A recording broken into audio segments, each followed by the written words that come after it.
it's me, Miss Foster, and today we're going to be making a sculpture of a shoe.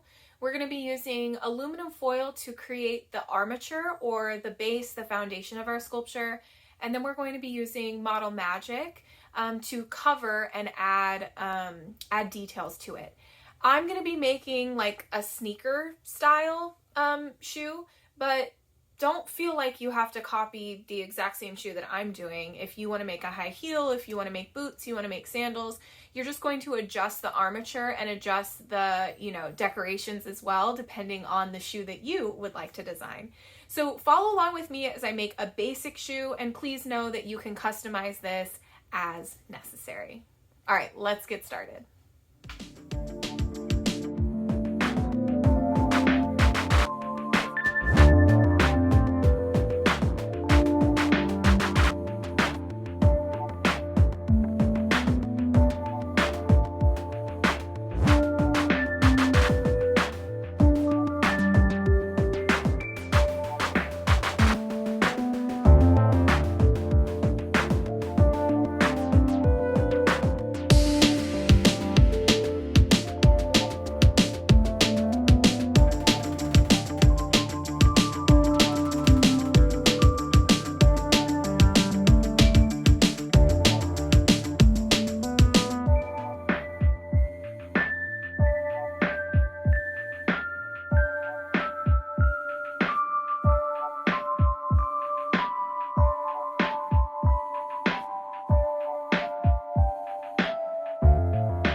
imposter. I'm just here to remind you to hit the subscribe button if you like these videos and you want to see more. I also want to remind you that these videos are created in partnership with Painting Pandas, which is an awesome nonprofit organization here in Austin, Texas, that provides free art instruction and free art supplies to any kid who needs them. If you would like to learn more, donate, or sign up for a live class with me, go ahead and click the link that's in the description below, www.paintingpandas.org. All right, I'll see you next time.